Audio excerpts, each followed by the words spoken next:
खबर दिखाएंगे जो बिहार चुनाव के शोर में दब गई है, जहां बीजेपी लालू सरकार के 20 साल पुराने जंगल राज की याद दिला रही है, लेकिन मध्य प्रदेश की मोहन यादव सरकार में एक ऐसा कांड हो गया जिसने पूरे देश को पूरी दुनिया में शर्मसार कर दिया है। इंदौर में ICC women's cricket world cup का मुकाबला खेलने आई ऑस्ट्रेलियन टीम की 2 खिलाड़ियों के साथ छेड़छाड़ की घटना हुई। यह घटना 23 अक्टूबर सुबह करीब 11 बजे की है। यह घटना उस वक्त हुई जब दोनों महिला खिलाड़ी होटल रेडिसन ब्लू से पैदल एक कैफे की तरफ जा रही थी। तभी एक बाइक सवार युवक उनका पीछा करने लगा और फिर एक खिलाड़ी को गलत तरीके से उसने छुआ। पुलिस ने आरोपी अकील को 6 घंटे में गिरफ्तार कर लिया और बताया कि आरोपी पहले भी कई केस में आरोपी है। इस घटना ने पूरे देश की इंटरनेशनल बेइज्जती करवा दी, लेकिन ऐसा लग रहा है कि न तो मोहन सरकार इस घटना को ज्यादा सीरियस ले रही और मध्य प्रदेश पुलिस भी इस केस को सामान्य छेड़खानी का केस ही मानकर चल रही है। लेकिन देश के सबसे स्वच्छ शहर इंदौर में विदेशी खिलाड़ियों से इतनी घटिया हरकत हो जाना कोई छोटी मोटी घटना नहीं है। लोग कह रहे हैं कि सीएम मोहन यादव बिहार में जंगल राज की याद दिला रहे हैं और उनके प्रदेश में जंगल राज फैला हुआ है। इस घटना से जुड़े ऐसे कई सवाल हैं जो मोहन यादव सरकार की कार्यशैली और मंशा पर सवाल खड़े करते हैं। इसी पर हमारी यह खास रिपोर्ट आप देखिए। निश्चित रूप से जनता भरोसा करती है, वो सुशासन को भी जानती है और कुशासन को भी जानती है।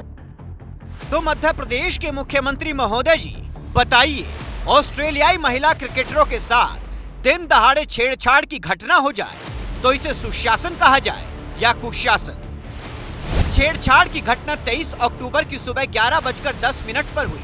5:15 पर आरोपी की गिरफ्तारी हो गई, लेकिन गिरफ्तारी का खुलासा 25 अक्टूबर को 2 बजे हुआ, यानी लगभग 45 घंटे तक गिरफ्तारी छिपाई गई। ये मध्य प्रदेश की मोहन यादव सरकार के सुशासन की निशानी है या कुशासन की? आपके प्रदेश में इतना बड़ा कांड हो गया और आप बिहार चुनाव प्रचार में बिजी हैं। ये सुशासन है या कुशासन? घटना के 3 दिन बाद भी आपके मंत्री कह रहे हैं कि उन्हें तो घटना की जानकारी ही नहीं है। ये सुशासन है या कुशासन? मेरे को अभी आपने बताया, मुझे इसकी जानकारी नहीं थी, पर अगर ऐसा हुआ है तो उनके खिलाफ कड़ी कार्रवाई। बताइए ना मुख्यमंत्री जी, आपको भी कोई जानकारी है कि नहीं, या आप बिहार चुनाव प्रचार में इतना रम गए हैं कि मध्य प्रदेश को ही भूल गए हैं? मध्य प्रदेश में विदेशी महिला क्रिकेटरों से छेड़खानी से देश की छवि खराब हुई, इसकी जिम्मेदारी कौन लेगा? सबसे स्वच्छ शहर के तमगे वाला इंदौर शहर में इतनी गंदी हरकत कैसे हो गई, इसका जवाब कौन देगा? मोहन सरकार के राज में जब विदेशी मेहमान भी सुरक्षित नहीं हैं, तो बाकी महिलाओं की सुरक्षा का क्या ही हाल होगा? मोहन यादव के राज में पुलिस की बेशर्मी तो देखिए कि वो इस बात से गर्व महसूस कर रही है कि उसने छिछोरे मन चले आरोपी को 6 घंटे में पकड़ लिया। थर्ड की 23वीं घटना है और अगले 6 घंटे में ही इंटेंसिव स्ट्रेटेजिक ऑपरेशन चलाया जाकर आरोपी को अरेस्ट किया गया। यही मध्य प्रदेश की पुलिस है जिसके 2 कांस्टेबलों ने 19 साल के एक छात्र को पीट कर मार डालने में कोई कसर नहीं छोड़ी थी। और यही मध्य प्रदेश पुलिस है जिसे विदेशी महिला खिलाड़ियों से छेड़छाड़ करने वाले मनचले को पकड़ने के लिए 5 थानों की पुलिस लगानी पड़ी। ये टर्म जो मैंने बोला है इंटेंसिव स्ट्रेटेजिक ऑपरेशन, ये बहुत इंटेंसिव रूप से चलाया गया था। इसमें कई मेंबर्स इसमें शामिल किए गए। एक मनचले को पकड़कर मध्य प्रदेश पुलिस गर्व महसूस कर रही है। इंदौर के विधायक जी तो आरोपी का जुलूस निकालने के लिए लालायित हुए जा रहे हैं। एनएसए की भी कार्रवाई इसके खिलाफ की जाएगी और जरूरी हुआ तो उसका सार्वजनिक जुलूस भी निकाला जाएगा। वैसे जुलूस तो उन पुलिस वालों का भी निकलना चाहिए जिन पर ऑस्ट्रेलियाई महिला क्रिकेट टीम की सुरक्षा की जिम्मेदारी थी। दिन दहाड़े विदेशी महिला क्रिकेटरों के साथ छेड़खानी हुई, पुलिस कहाँ थी? है कोई जवाब? इंदौर के बेहद पॉश इलाके में एक घटना हुई, वहाँ होटल की सिक्योरिटी क्यों नहीं थी? है कोई जवाब? इन सवालों का जवाब देने में मध्य प्रदेश पुलिस का पसीना छूट रहा है और जुबान सूखती जा रही है। स्टेक होल्डर है, उनके साथ मीटिंग हुई थी इंदौर पुलिस कमिश्नरेट की, और जिनमें स्टेक होल्डर के साथ मीटिंग सेट होने के बाद प्रोटोकॉल सेट किए गए थे और प्रोटोकॉल सेट में कहाँ कमी हुई है इसका एग्जामिन किया जा रहा है। जब प्रोटोकॉल सेट हो चुके थे तो होटल के बाहर विदेशी महिला खिलाड़ियों की सुरक्षा के लिए पुलिस वाले तैनात क्यों नहीं थे? क्योंकि एफआईआर में तो साफ साफ लिखा है कि पुलिस को सूचना मिली तो वो मौके पर पहुंची। आरोपी मनचले को तो सजा मिलनी ही चाहिए, लेकिन क्या अपनी ड्यूटी निभाने में नाकाम रहे पुलिस वालों को भी कोई सजा मिलेगी?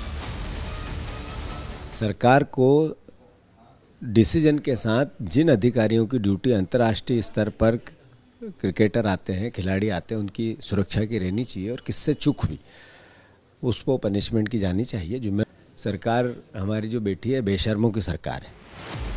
तो मुख्यमंत्री मोहन यादव जी बिहार चुनाव से फुर्सत मिले तो जरा मध्य प्रदेश के जंगल राज पर भी थोड़ा ध्यान दीजिए।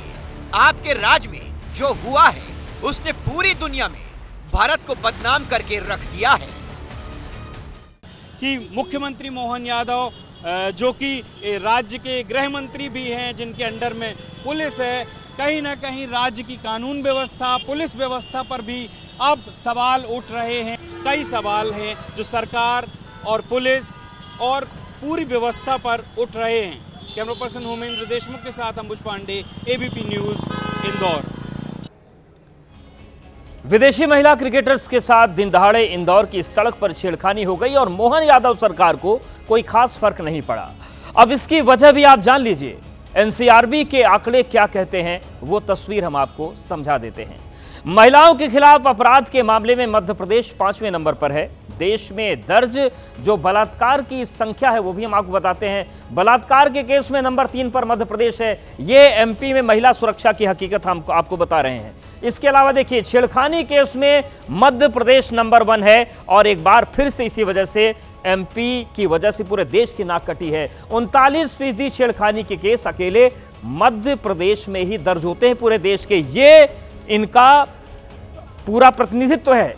छेड़खानी के केस में 6ठे नंबर का शहर इंदौर है। स्वच्छ शहर तो है लेकिन गंदगी छेड़खानी वाली यहां पर मौजूद है। तो ये मध्य प्रदेश में महिला सुरक्षा की जो गारंटी की बातें कही जाती हैं उसकी सच्चाई हम आपको दिखा रहे हैं।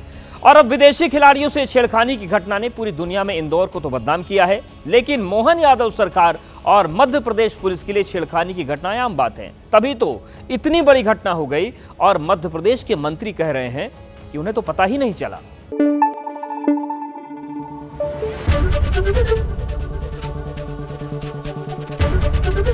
एबीपी न्यूज़ आपको रखे आगे।